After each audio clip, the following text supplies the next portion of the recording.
The crowd was cheering. Engines thundered across the racetrack. And then, one sound silenced them all. A single bullet cut through the air, grazing a child and tearing through the chest of one of Australia's most feared bikie bosses. In seconds, hundreds of people froze as panic swept through the Perth motorplex. Helicopters roared overhead while armed officers flooded the stands, locking down the arena as detectives began forming Task Force Ravello. What began as a club imported from Canada had now ignited an underworld war stretching from suburban streets to military-grade hits.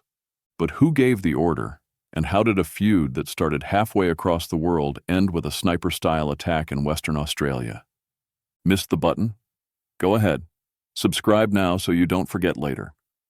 Before Australia ever heard the name Rock Machine, Canada already feared it.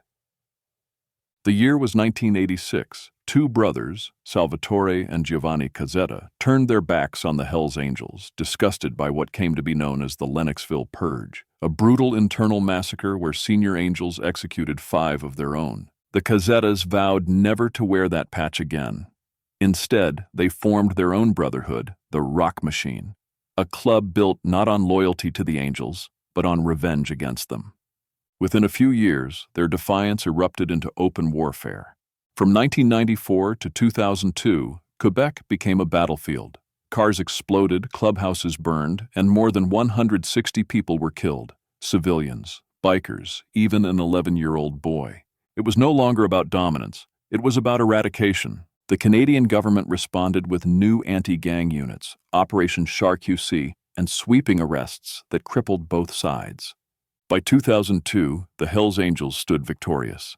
The Rock Machine was shattered, or so it seemed. But outlaw clubs rarely die, they just wait. In 2007, after the Bandidos MC collapsed under the weight of their own infighting, a few former members picked up an old emblem, the skull and piston of the Rock Machine, and brought it back, now in black and platinum. They said it was about brotherhood, but their enemies in Canada knew exactly what it meant, unfinished business. The rebirth drew whispers across borders. A symbol once buried in Quebec was resurfacing, and it was looking for a new home. One call from the other side of the world would give it one. They had lost one war, but the next one would be fought 15,000 kilometers away. Quick reminder. If you're still watching, what happens next doesn't stay in Canada. It lands in Perth and it changes everything. That call came from a teenager, Brent B.J. Reeker, just 17 years old, sitting in a Perth apartment surrounded by tattoos, ambition, and a cheap prepaid phone. On the other end of that line, the remnants of a Canadian biker club reborn from ashes. B.J. didn't just want to join them. He wanted to build them.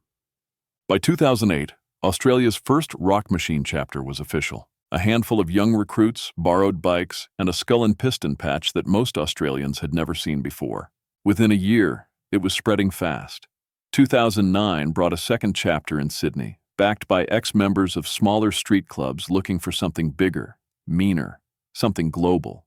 But behind the patched vests and loud engines stood one figure everyone recognized. B.J. Reeker, 6'2", covered in full-body tattoos so heavily inked he wore stage makeup during rental inspections just to pass as clean cut. He had the look, the ego, and the nerve to challenge the order that ruled Australia's underworld. And in Perth, that order belonged to one club, the Rebels MC, Australia's largest and most feared bikie empire. More than 70 chapters, decades of influence, deep ties to the nation's criminal network. When BJ opened a third Rock Machine chapter in Perth, right in the heart of rebel turf, it wasn't expansion, it was provocation. A declaration of war that would light the fuse on one of the bloodiest territorial battles in Western Australia's history. As the first Rock Machine banners were raised, the rebels were already watching, waiting for the moment to strike. Question is, did BJ really understand who he was challenging? By mid-2010, Perth was about to witness the first sparks of open warfare. On July 10th, a nightclub in Northbridge erupted in chaos. What began as a chance encounter between rival bikies turned into a street brawl that spilled across the pavement. Bottles shattered, chains swung, and the fight dragged on until police officers themselves were caught in the crossfire. Several people were injured, and the message was clear. The tension between the rebels and the rock machine had exploded into the open. In October, the violence took on a darker shape. A rebels member's car was firebombed outside his home. Flames lit the night sky as neighbors called emergency services. Investigators later confirmed it wasn't random. It was payback. Then, just a few weeks later, on November 5th, the feud went public again. At a mixed martial arts event packed with families, 20 bikies suddenly charged the floor. The brawl left several men hospitalized and sent shockwaves through Australia's media, but the fighting didn't stop there. Between November 12th and 19th, rebels members began hunting rock machine rivals through Fremantle streets. In response, the rock machine torched a rebels-owned tattoo parlor called Ink Assault. Police described it as a warning written in fire. Days later, officers pulled over a car packed with rifles, handguns, and boxes of ammunition. No shots were fired, but everyone knew what that meant. A war wasn't coming. It had already begun. The bikies weren't just fighting each other. They were daring the police to intervene. January 24th, 2011. Just before dawn, the silence of Osborne Park shattered under the sound of armored steel. A police vehicle tore through the gates of the rebels' clubhouse. Stun grenades flashed. Doors splintered. Officers stormed inside, expecting to find an arsenal. But when the smoke cleared, the rooms were empty. No guns, no explosives, only concrete floors, shattered glass, and a few empty chairs. The raid cost the government hundreds of thousands of dollars in damage. Nick Martin, the rebels' Western Australia president, demanded the state pay for every cent, calling the operation nothing more than a show of force. Quick reminder, if you're still watching, the real show of force was still to come. Because just weeks later, Nick Martin would be shot, not by police, but by someone waiting in the dark. February 25th, 2011. Police raided the Rock Machine Clubhouse in Myaree, just south of Perth. Inside, they uncovered something far beyond street-level violence. 54 sticks of power gel explosives, 68 detonators, an industrial drill, and a sawn-off shotgun. Investigators later said it was enough firepower to demolish an entire building. It was proof that the war between the rock machine and the rebels had crossed a line, from intimidation to military precision. Then came March 18th. Rebels President Nick Martin stepped outside his Balcatta home and into the crosshairs. A bullet tore through his elbow, narrowly missing his chest.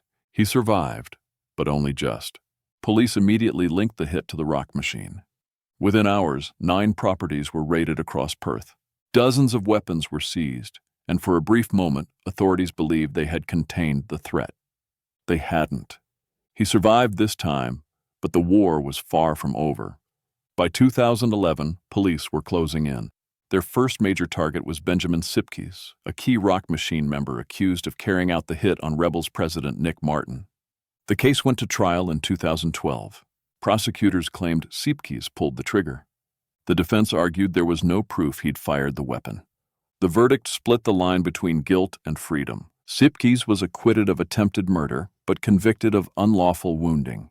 His sentence, 6 years and 4 months behind bars. In October that same year, his appeal was dismissed, sealing his fate and sending a clear message. The police were finally drawing blood of their own. But while one rock machine member went to prison, the club outside was only growing stronger. Through defections from the Finks MC, their ranks swelled. A new chapter opened in South Perth in June 2012, marking their biggest expansion since arriving in Australia. These weren't the stereotypical outlaws the public expected. They called them the Nike Bikies. Younger, fitter, gym-built bikers who blended into the crowd as easily as they could start a fight. They traded leather for luxury and violence for visibility. For a while it worked, but popularity brought chaos. Too many recruits, too little discipline. And in the world they lived in, that kind of weakness always draws attention. By late 2012, the streets of Perth were changing. The government had seen enough of the chaos. In November 2012, Western Australia passed what became known as the toughest anti-bikie laws in the country. Legislation that banned club members from associating in public and carried fines of up to $12,000 for anyone caught breaking it. Overnight, clubhouses emptied. Meetings moved to car parks, warehouses, and encrypted phones. Police raids became routine, forcing the rock machine to scatter. By 2013, the pressure became too much to resist. The Perth chapter folded, and its remaining members patched over to the Bandidos MC, hoping a larger banner might shield them from the storm. For a moment, it looked like the rock machine was finished, erased by law and fear. They vanished from the streets, but not from memory. For nearly 2 years, the name Rock Machine disappeared from headlines. But by 2015, whispers began to spread again. Reports surfaced from Christie's Beach and Seaford in South Australia. Sightings of men wearing the skull and piston patch, gathering in small groups, moving at night. At first, police dismissed them as imitators, wannabes chasing a ghost.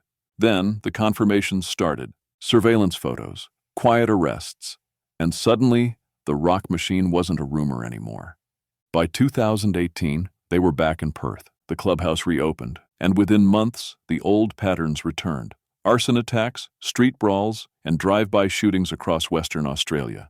Police issued new warnings telling the public the bikie war could reignite at any moment. They were right. They were back. And the rebels knew it. December 12th, 2020. The Perth Motorplex was packed. Families, racers, children laughing in the stands. Then, one sound cut through the noise. A single sniper's bullet grazed a child and struck Nick Martin, president of the rebels, killing him instantly.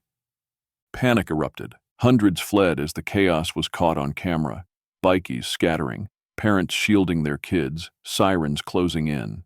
Within hours, police sealed the stadium and launched Task Force Revello, a 100-officer unit dedicated to tracking the killer. Early suspicion fell on the rock machine, but the evidence was thin, and whispers of something deeper began to spread. Some said it was a contract job. Others claimed it was payback from inside his own circle. Was it revenge or retribution from within? In March 2021, police made their move. The man they arrested wasn't a gang member. He was an ex-soldier, a decorated marksman and humanitarian once linked to a veteran-run global charity called Shadows of Hope. The revelation stunned the country. A trained war hero, accused of executing a bikie president in front of hundreds of witnesses. The investigation stayed under tight secrecy.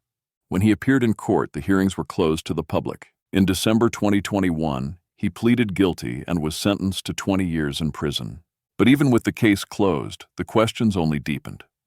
Was he a war hero turned contract killer, or a scapegoat in a gang civil war? You're still here? Do what you meant to do earlier. Subscribe. By 2023, both clubs were still alive and still watching each other. The rock machine had rebuilt quietly, spreading to 11 chapters across Australia, a network stronger and more organized than before. The rebels remained the country's largest outlaw motorcycle club, but fractures had begun to show. The death of longtime leader Alex Vela left a void, and his own son would later join the Mongols, one of the rebels' fiercest rivals. Decades after it began, the blood feud between these clubs hasn't vanished. It's just gone quiet, hidden in the back streets, waiting. The war that started in Canada now burns quietly in Australia's underworld. The question is, when will it erupt again?